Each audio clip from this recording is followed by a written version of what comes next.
নমস্কার, আমি শ্রাবন্তী। আমার বং বাংলা ন্যারেটিভস চ্যানেলে সবাইকে স্বাগত। আজ আমি তোমাদের আবারও একটি অদ্ভুত ব্যাখ্যাহীন ঘটনা শোনাতে চলেছি। শুনে তোমরা অবশ্যই শিহরিত হবে। তাহলে আর কি, কথা না বাড়িয়ে চলো ঘুরে আসি ভয়ের দুনিয়ায়। আমি তখন সদ্য উচ্চ মাধ্যমিক পাশ করেছি। সামনে লম্বা ছুটি। মাঝে মাঝেই আমরা কয়েকটা বন্ধু মিলে এদিক ওদিক বেরিয়ে পড়ি। অজানা জায়গায় পা রাখার অদম্য ইচ্ছা তখন আমাদের। এরকমই একদিন বন্ধুরা আড্ডা মারার সময় এক বন্ধু হঠাৎ বলে উঠল, শোন না, আমি এক ভৌতিক জায়গার খোঁজ পেয়েছি, যাবি নাকি সেখানে? রহস্য উদ্ঘাটন করতে এক রাত কাটাবো ওখানে আমরা সবাই মিলে। এ কথা শুনে আমরা সকলেই খুব উৎসাহিত হলাম। আমাদের সকলেরই মনে হয় ভূত টুত বলে কিছু হয় না, সবই মানুষের সৃষ্ট ধাপ্পাবাজি। হাতে নাতে রহস্যের সমাধান করব আমরা। খুবই উৎসাহ আমাদের সকলের। তো প্ল্যান মাফিক একটা দিন ঠিক করা হলো। বাড়িতে বললাম বন্ধুর বাড়িতে সবাই আজকে একসাথে থাকবো। রাত্রি 10টা নাগাদ আমরা বেরিয়ে পড়ি। আমাদের বাড়ি বেলঘড়িয়ায়। যাব বেলঘড়িয়াতেই ডানলপে অশোকগড় নামক একটি জায়গায়।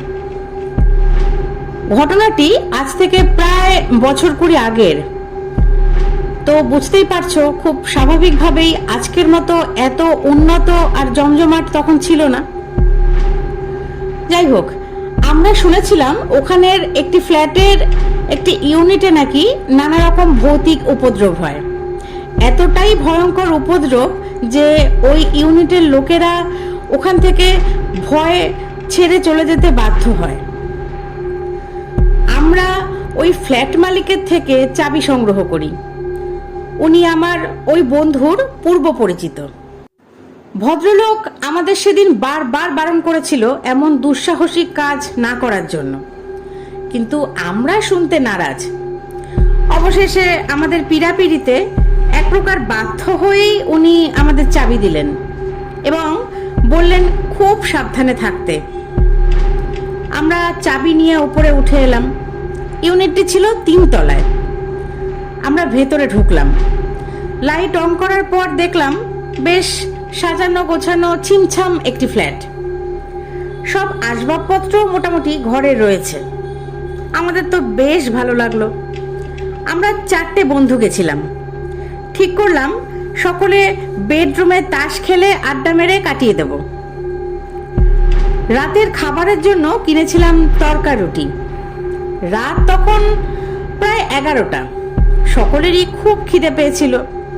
খাওয়া শেষ করে এঁটো বাসন তরকার ভার সব রান্নাঘরে রেখে আসি।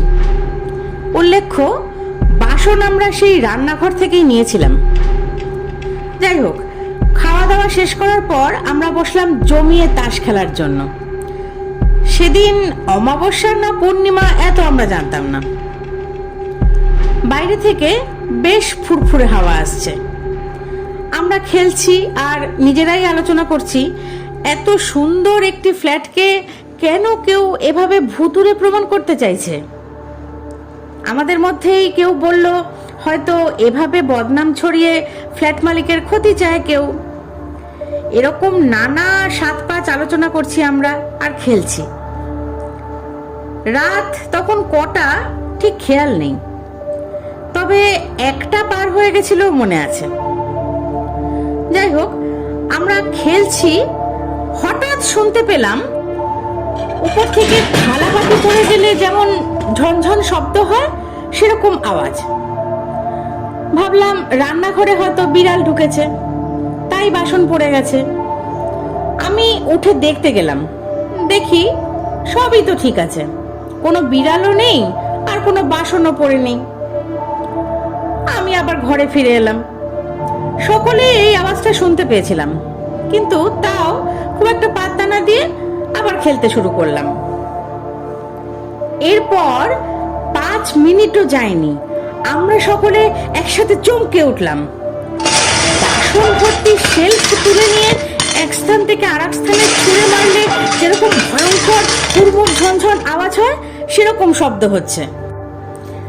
অত রাতে ফাঁকা ফ্ল্যাটে অত ভারী আওয়াজ কিভাবে প্রতিধ্বনিত হতে পারে তা তো তোমরা বুঝতেই পারছো। আমরা একসাথে উঠে দাঁড়ালাম, কি হচ্ছে দেখার জন্য সকলে রান্নাঘরের দিকে ছুট লাগালাম। লিভিং রুমের লাইটটা জ্বালাতেই অদ্ভুতভাবে সব আওয়াজ বন্ধ হয়ে গেল। দেখি রান্নাঘরে কোথাও কোনো বাসন পড়ে নেই, বাসনের শেলফও সম্পূর্ণ অবিকৃত, চারিদিক সম্পূর্ণ নিস্তব্ধ। সেই অবস্থায় হঠাৎ শুনতে পেলাম পাশের ঘর থেকে ফ্যান চলার ক্যাঁচ ক্যাঁচ আওয়াজ। পাশের ঘর বলতে সেই ফ্ল্যাটটিতে দুটি রুম, লিভিং রুম, রান্নাঘর, বাথরুম। আমরা যে রুমে ছিলাম সেই রুমে নয়, আরেকটা রুম থেকে ফ্যানের আওয়াজ আসছে।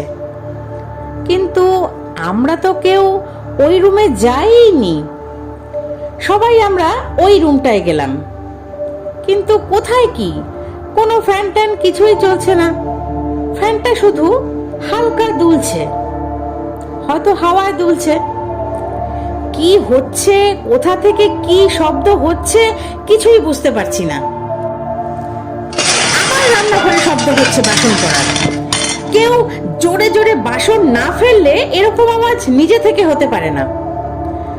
আমরা এসেছিলাম খুব সাহসিকতার সাথে এই ফ্ল্যাটের ভৌতিক রহস্যের সমাধান করতে, কিন্তু এই পরিস্থিতিতে আমরা খুব ভয় পেয়ে গেছিলাম। যাই হোক, রান্নাঘরের শব্দ পেয়ে সেই রুম থেকে আমরা আবার সেই রান্নাঘরে এলাম। অমনি সব আওয়াজ ম্যাজিকের মতো ভ্যানিশ। কিছু তো অলৌকিক ঘটছে এখানে, যা আমাদের জানা বোঝার বাইরে। আর শব্দ হচ্ছে না দেখে লাইট নিভিয়ে ফিরতে যাব, আবার সেই একদিক থেকে আরেক দেয়ালে বাসন ছোড়ার শব্দ শুরু হলো। আমরা আর রান্নাঘরে দাঁড়িয়ে থাকতে পারলাম না, এক দৌড়ে আমরা যে রুমে ছিলাম সেই রুমে এসে দরজা বন্ধ করে একসাথে সকলে গুটিসুটি মেরে রইলাম। আমরা যে ফ্ল্যাট ছেড়ে বাইরে বেরিয়ে যাব সেই উপায়ও ছিল না, কারণ ফ্ল্যাটের একদম নিচের গেটে তালা দেওয়া। আমাদের উত্তেজনার পারদ তখন চরমে, প্রচন্ড ভয় পেয়ে গেছি আমরা। দরজার বাইরে এক টানা বাসন ছোড়ার শব্দ হয়েই যাচ্ছে, কিন্তু আর আমাদের কারো সাহসে কুলালো না বাইরে গিয়ে দেখার। আর সত্যি বলতে আমরা কিন্তু কিছু দেখতেও পাইনি, শুধু এই অদ্ভুত আওয়াজ সারা রাত ধরে পেয়েছি। এ এক চরম অস্বস্তি। এখন বুঝতে পারছি যারা এখানে ছিল তারা কেন 7 দিনও থাকতে পারেনি। এভাবে কোথাও থাকতে পারা যায় নাকি? যাই হোক, এভাবেই ধীরে ধীরে খুবই ভয়ের সাথে ধীরে ধীরে ভোর হয়ে এলো। ভোর হওয়ার সাথে সাথেই সব রকম আওয়াজ বন্ধ হয়ে গেল। আমরা তাড়াতাড়ি বেরিয়ে এলাম সেই অভিশপ্ত ফ্ল্যাট থেকে। নিচে নেমে দেখি একজন মহিলা কলে কাজ করছে। তাকে ওই ফ্ল্যাটের কথা জিজ্ঞাসা করাতে সে বলল, দেখুন, আমরা তো নিজে চোখে কিছু দেখিনি, তবে যারা ভাড়া ছিল তাদের মুখে শুনেছি তারা কি সব আওয়াজ টাওয়াজ শুনতো, খুব ভয় পেত। এরপর ওই ভদ্রমহিলার মুখে আরো শুনলাম যারা ভয়ে বাড়ি ছেড়েছে তাদের আগে আরেকটি পরিবার সেখানে ভাড়া থাকতো। স্বামী স্ত্রী রোজ অশান্তি করত, তাদের চিৎকার চিল্লামিল্লি বাকিরাও শুনতে পেত।